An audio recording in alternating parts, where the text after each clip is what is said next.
Hello and welcome to Gamesmaster, where once again the girls have given me crabs. Can't we ever have anything else to eat? We're asking you to munch on our TV pie. This is what's in today's show. Children's presenters Carol Varley and Sarah Vandenberg untangle their undergrowth in armadillo racing. But we begin with an event called I'll Move That Gear Stick Manually, if you don't mind.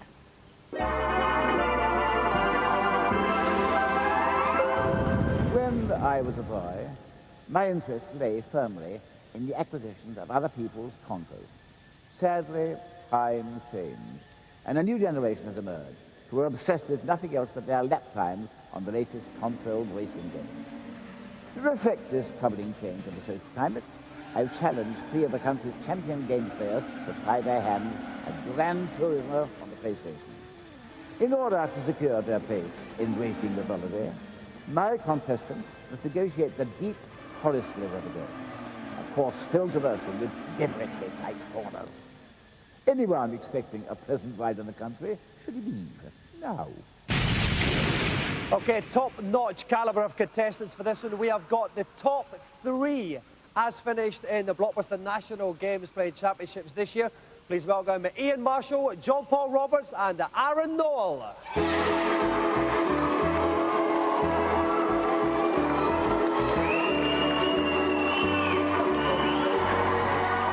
John Paul.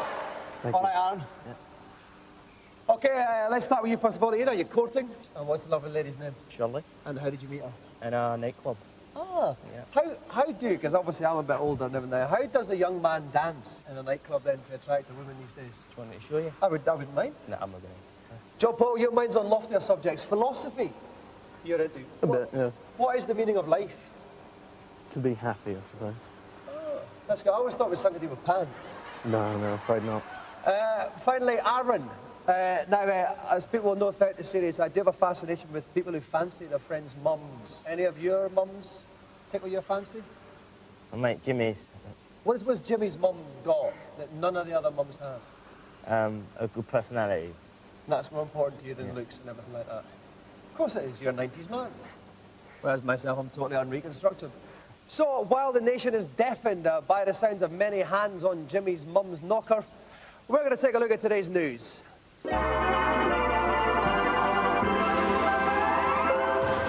Spice World is luring in punters nationwide, but those people who make their way to the Empire Leicester Square are getting the bonus of a free CD-ROM. Featuring puzzles and trivia questions, the CD-ROM punishes your progress with clips from the movie. With the PlayStation game still in development, the CD-ROM's the only solace on offer for Spice-mad computer owners, mad being the right word.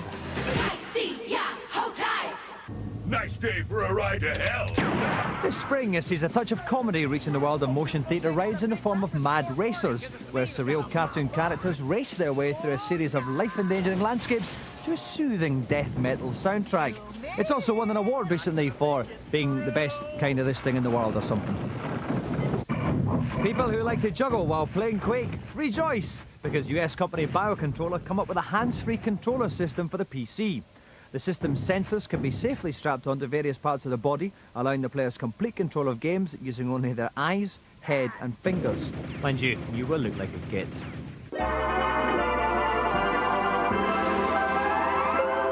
Okay, we've got a great challenge today. We've got the top 3 as finished in the Blockbuster National Games Playing Championships. They're going to compete on the Gran Turismo on the PlayStation. Whoever gets the fastest lap in the Deep Forest level will win.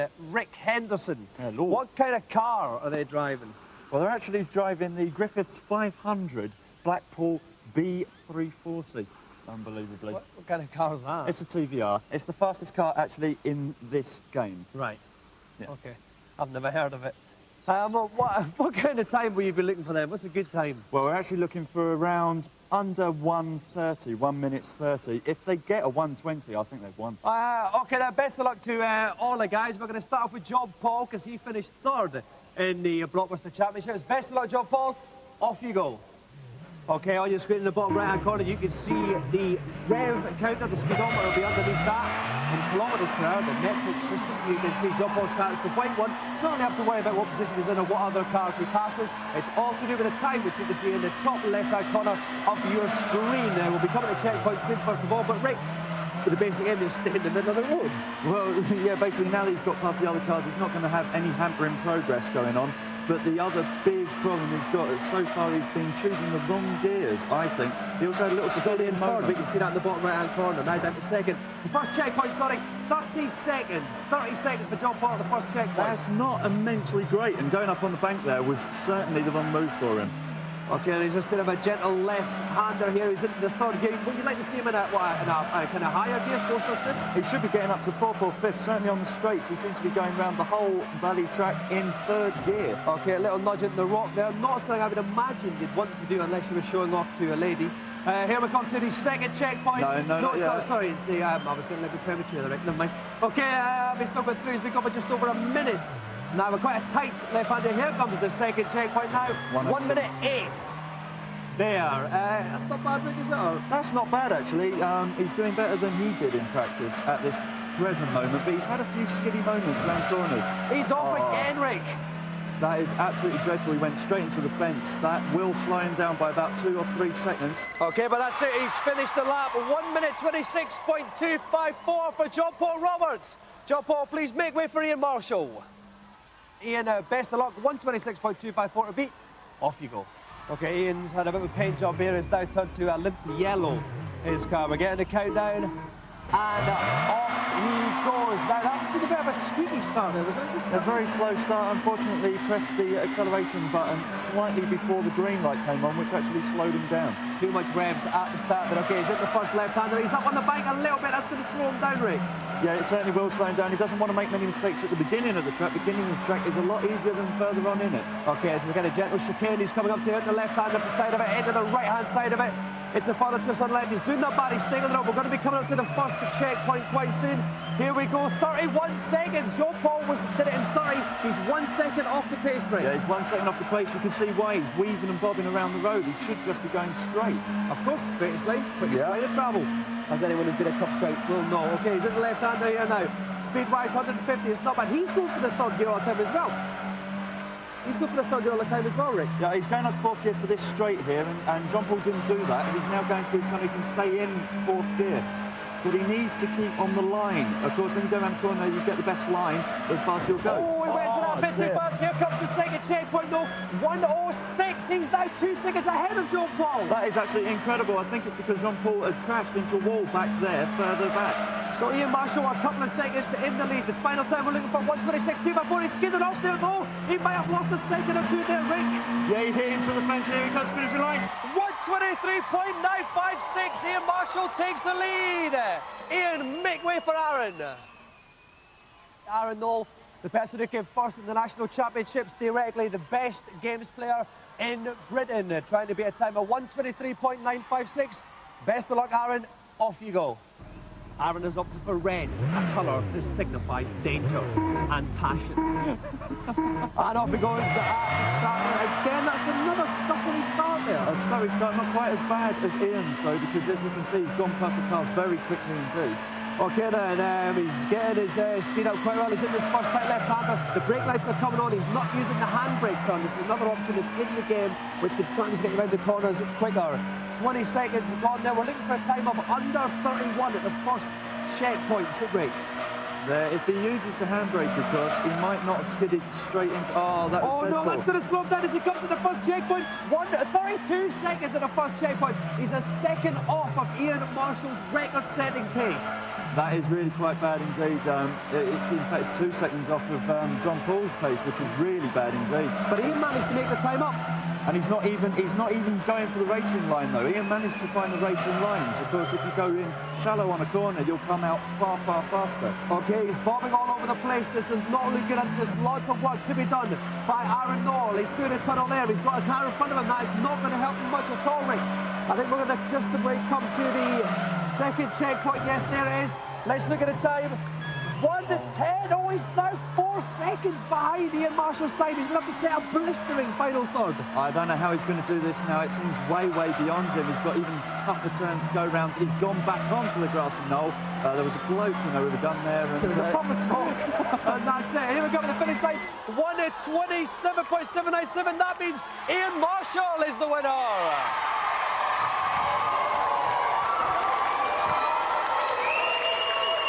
OK, Aaron, let's start with you there. I mean, the second half of the race especially, it didn't quite go to plan. What went wrong? Can't really say. It's not my day today, so...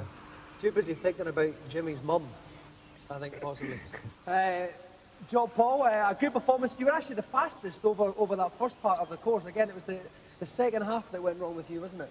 Just a couple of knocks, really, yeah. Yeah, well, I've got to be philosophical about it. I like that one. And Ian, finally, well, I was there at the National Championships and I saw Aaron edging you out in the final. You got revenge today, though? Yeah, my dad. So you can dance a little celebratory jig? Yeah, I will do. As well. And that way I've neatly, what I've done, kids, if you're watching, I've neatly brought in what I spoke to them at the beginning at the end as well. Little tip for future television presenters there.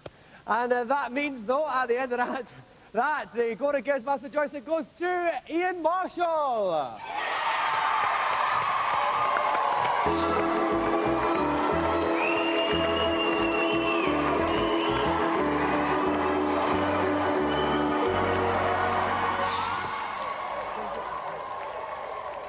Right, is the PlayStation better than the N64? Is Virtua Fighter 3 better than Tekken 3?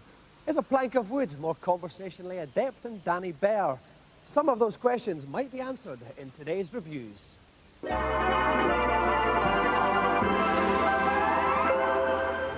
While the rest of us are gently caressing Lara Croft to greater heights, there's always going to be somebody who prefers wandering around manor houses in a frilly shirt. If you're one of these people, Nightmare Creatures is up your alley. Now, the word goth normally has people running for the hills screaming, but this is actually rather good. A deeply engrossing and really rather scary little adventure game.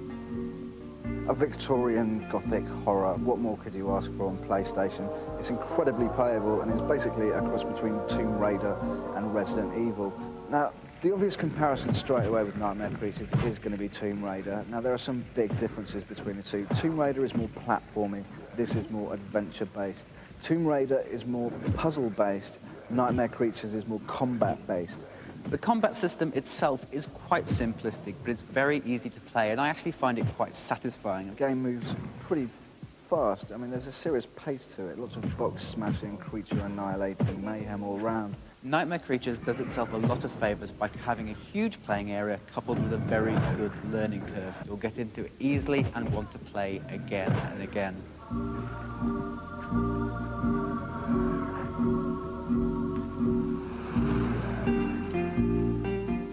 Bloody roar. Hooray! It's got a swear word in the title. It features animals chewing each other's legs off. It is Bloody Roar on the PlayStation. It seems to be very popular with beat-em-ups at the moment to have a power bar. And in most games, you reach a certain level on the power bar and you're suddenly able to pull off wicked combos or special moves or whatever. In this instance, your power bar builds up and what you're able to do is turn into another creature. It makes you wonder where the beat-em-up can go next. This is a very outlandish addition to the genre, but still, I'd prefer to see this than yet another Street Fighter clone. It could have probably done with more moves here and there thrown in and a bit of a tighter control mechanism, but nevertheless, this is still a Class A prime example of a decent beat-em-up.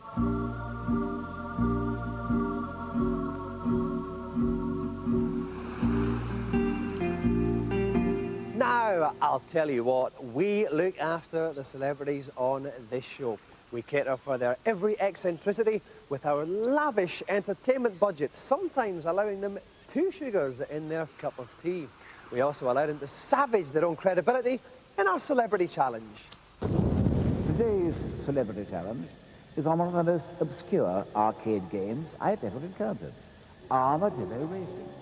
Taking the part of a small South American mammal, contestants must race to the finishing line whilst avoiding the many obstacles that pepper their path.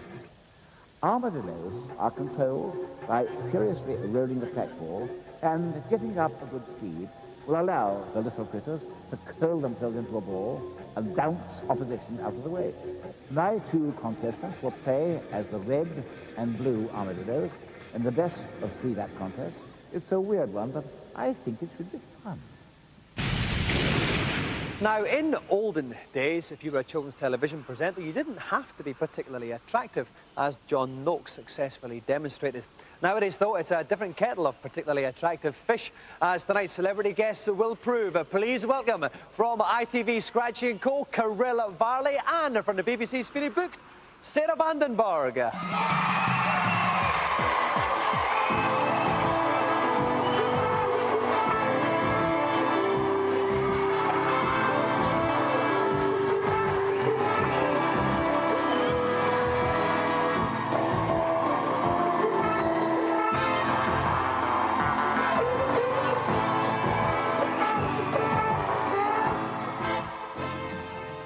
Welcome to the show, Carol. Welcome back, Sarah. Yes. Now, for research purposes on this show, we often get celebrities' agents to send us details about them. They're often hysterical, such as these two. Now, Carol, you have a deep, dark, secret double life. Because you are, and it says here, known all over Europe as dance music sensation Ginny.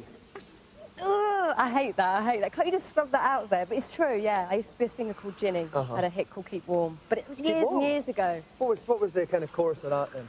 You must know. Keep warm, keep warm. It was a big hit. Keep you warm. The starter song. I remember that one. That was good. And also, and the final one, and this is great, Carol's thoroughly contemporary looks. Yes. What's contemporary looks? This. As opposed, what's an old-fashioned look then? Is that an old-fashioned look then? Sarah, yours is even worse. Obviously, we still remember you from your days as Lauren Carpenter in Neighbours. Now, you appeared on lots of different Australian television shows as a result, including Hey Hey, It's Saturday. Yeah. What was that like? What was that show? It rivals Noel's House Party. Oh, it's like that kind of thing? Yeah. Ah, okay. So it's a quality show. Uh-huh. Okay, well, we ruminate more about television legends and prepare to play possibly the most fantastic game in the history of Gamesmaster. You guys can take a quick commercial break.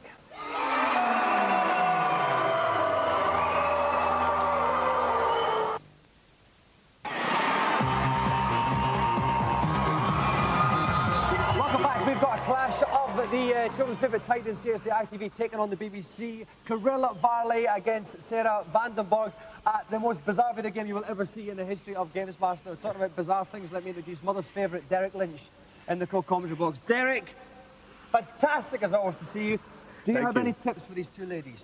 Yes, well, with this game, I want to try and keep a nice rhythm. Two-handed technique. Yes? Keep a nice rhythm. Keep You a are steady talking pace. about the game here, Derek. Of course, of course, okay. of course. And then you'll see the armadillo turn into a ball and really start moving. Okay, and do you, which of the two girls would you think would be the favourite? Oh, put me on the spot here. Sarah. Do you fancy Sarah? Derek, fancy Sarah. No, he doesn't. Okay, right, best of luck, girls. We're going to have 3 races. It's technically a best of 3 situation. Best of luck. 3, 2, 1, off you go. Okay, Carol Valley's in the red, Sarah Vandenberg's in the blue. We're going to start off on Carol's screen here, then flick from one to the other. There's the countdown. And they're off, and it's Carol screaming into the lead. Sarah coming up in the rear, and she flips her almost in it. They're both rolling like you said they were. That's right. They have to watch these mud patches. The mud patches slow you down. Okay, then let's do a flick on the Sarah's screen now. She's a bit behind. She's just falling in the water. She's falling into the lake. Up that little mound there, and that means that Carol is very far ahead at this point. You can see her in the distance on Sarah's screen. She's turned the corner now. Let's go back to Carol now. You can see her sticking up there. That's not the pig. All right, she's been to the pig sty. There's a shortcut by the... Oh! No, she's just... Finish the sentence. No, she's got the corner. We're still on Carol. She can fall behind you. Let's go back into Sarah Vandenberg. She's taking the lead, Derek. Okay, and she's through the caves now. So watch out for the rock. Oh, look, she's on this bridge. The rock bridge. She's seriously, but she's fallen off the bridge. And goes back to Carol. She's not there because she's fallen off too. But she's taking now Sarah to the lead as they come in the home straight. Let's go back to Sarah Vandenberg. She's going to take this, Sarah. Yes. Sarah Vandenberg takes round 1. Okay, off we go for round 2 then. Carol in the red, Sarah in the blue. We'll start off again with Carol. You can see the little legs going like the clappers there. And they're off once again as Carol takes an early lead, Derek. Look, Sarah taking it to the blue. Oh, she's caught in the mud. Oh, she's getting around the mud puddles quite well. Straight onto the little canal bridge. Oh, she's fallen into the water there. Come on. That means that Carol Varley could now take the lead. Let's go back to Carol's team. We can see she's well ahead. That's right, and Carol's dodging the little rocks in the road. And there's a ramp. Can Sarah catch up with us? Oh, high jump. Let's go there, Sarah. That's a cool jump there. She's coming up. She's got Carol's bottom, and now they're into the pigs. That's right, they're going to dodge the pigs. They're through the pigs. And onto the bank now. Sarah's falling off the bank. That means that Carol's got time to score. Carol, she's staying on the bank. Sarah's swimming. Come on, Sarah. Swimming. Sarah's in the lead again, Derek. That's right, and Sarah's dodging the stones. Going around this bank. Watch out for the bridge. Don't fall off the bridge. Oh! to the last point. Let's go to the screen. You can see Kirill just in front of her. Is Kirill finally going to take it to level it up? No! Just from that, she was the challenge.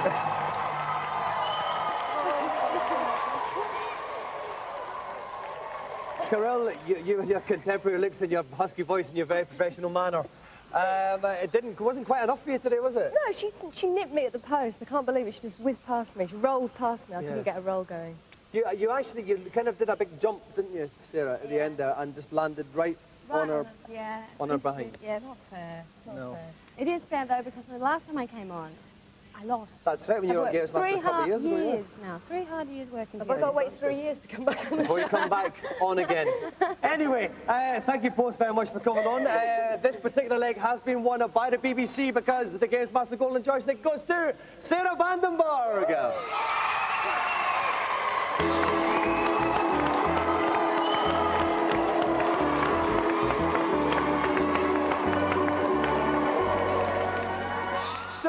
As we await the introduction of a new Olympic event entitled the Armadillo Racing with Contemporary Looks, let's sneak into this week's feature.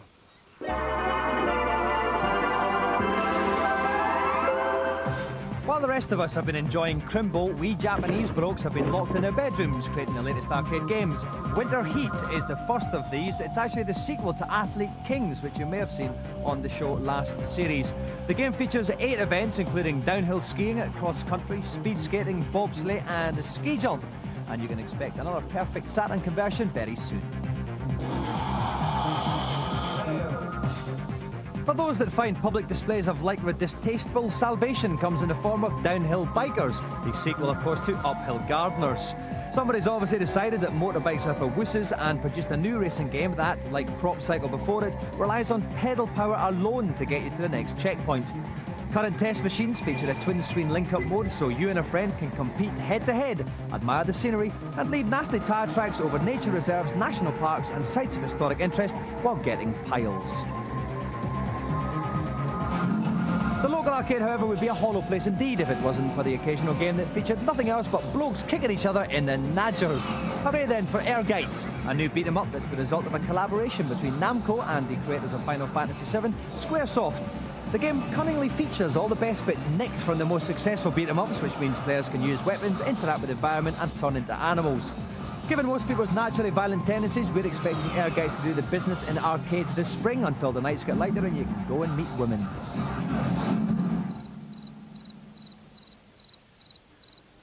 Seven Gamesmasters done and dusted, only 3 more till we bite the big one. 3 weeks until TV Land becomes less funny than Shane Ritchie telling one of Joe Brand's jokes to a funeral party. Good night. Surprise!